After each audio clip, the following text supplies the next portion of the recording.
Good morning. Thank you for coming to Story Hour with Book and Puppet Company. My name is Andy, and today we're going to be reading Octopus Alone by Divya Srinivasan. And we have special guests who will be dancing along with the book.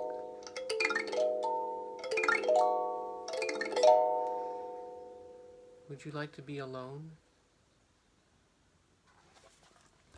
Here are all the creatures from undersea. Octopus alone. Ooh, but who's this? Ooh. And there's Octopus. Octopus alone. Octopus lay hidden in her cozy cave, enjoying the scene outside. Turtle chased squid, squid chased shrimp, and the puffer was getting nervous with all the chasing going on. Then Octopus saw the seahorses bobbing along outside.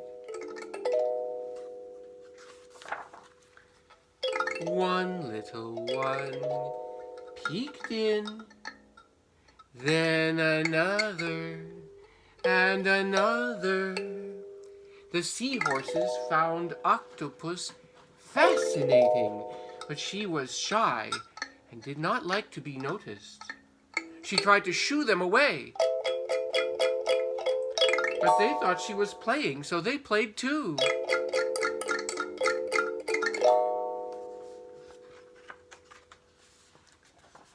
Sea snakes slithered in and out of holes. Among the swaying anemones, baby dominoes played hide and seek, while clownfish chased butterflies. Tiny fish ate algae from a big fish's scales, leaving them sparkling clean.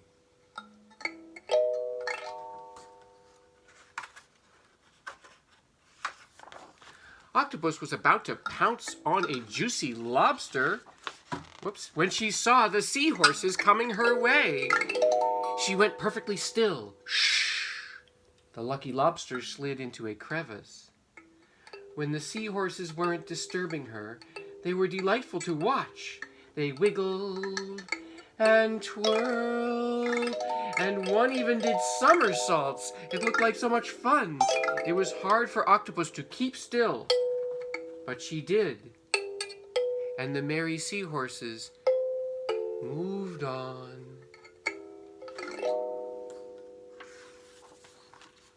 Octopus crept over to a thicket of stars. Jellyfish drifted past and headed beyond the reef. Where do they go? She gazed at the shimmering shapes. Suddenly she had a funny feeling. The seahorses were staring. For how long, she wondered. She inked the water to hide her blushing and took off. She wanted to get away, far from goggling eyes.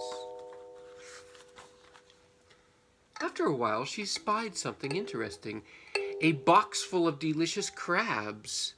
Octopus squished herself into the cage, but the crabs began pinching. She fiddled with the door and it opened. Out tumbled the frantic crabs. Octopus was about to grab a few when she had another funny feeling. A hungry eel was about to strike.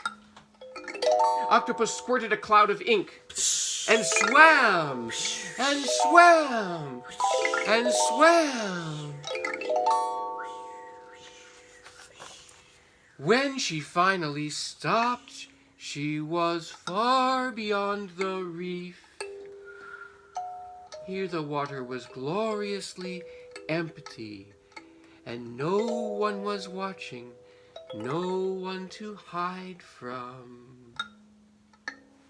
Whale song rose faintly from the deep.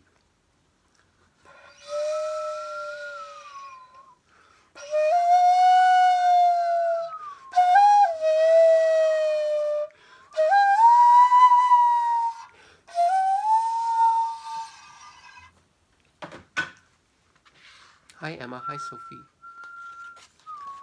She wiggled, she twirled, she even did a somersault. She was happy to be alone. Then she felt a rumbling from the waters below. Whoosh! A whale surged past, up and out of the water.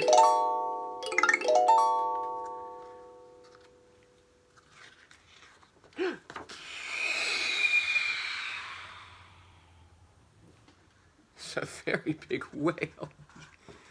See how big. You want to do it again? Whoosh! A whale surged past, up and out of the water.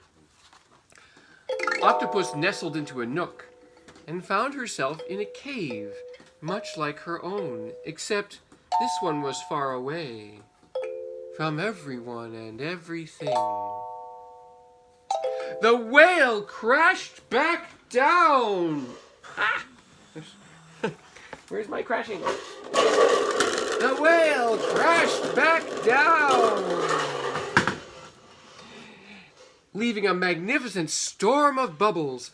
The whale's song faded into the distance.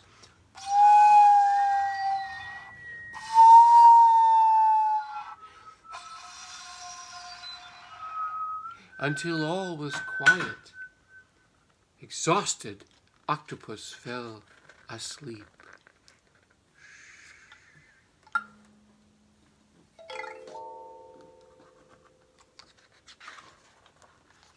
When Octopus awoke, she went outside.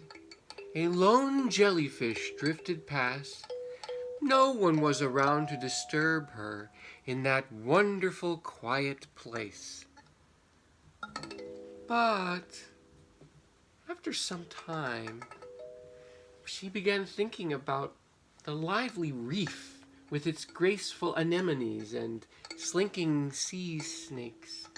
Most of all, she wondered what the seahorses were up to. "I'd better go home and find out," she said, hurrying along.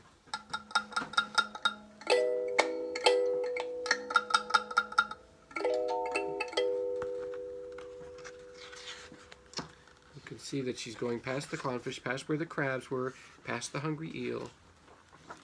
When Octopus reached the reef, one little seahorse welcomed her home. Then another and another.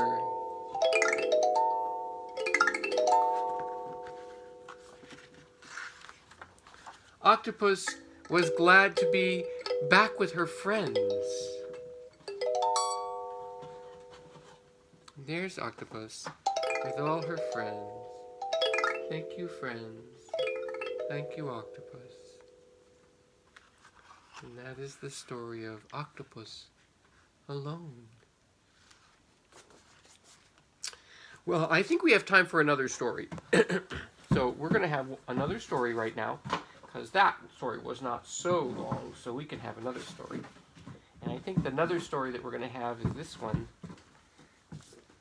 which is another one where there's some sleeping, and it's called The Napping House. The Napping House by Dawn and Audrey Wood. Here we go. This one starts with some rain.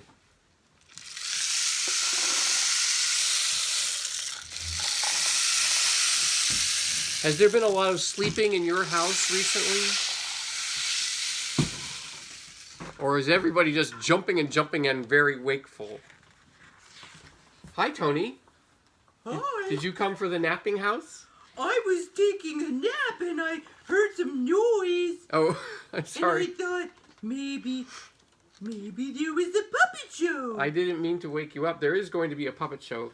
But first we're going to read this story. Well, actually, this is the puppet show.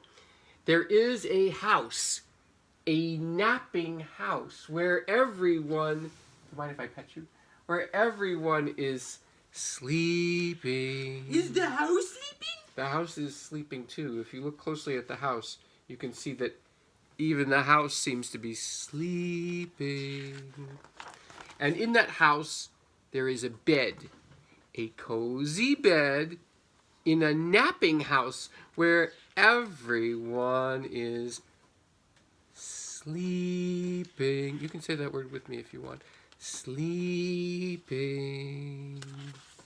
And on that bed there is a granny. A snoring granny on a cozy bed in a napping house where everyone is sleeping. And on that granny there is a child. A dreaming child on a snoring granny on a cozy bed in a napping house where everyone is sleeping. I was snoring. You were snoring too. Yeah, I was snoring on purpose though. Well, this granny is snoring. And on that child there is a dog. A dozing dog on a dreaming, child, on a snoring, granny, on a cozy, bed, in a napping house where everyone is sleeping.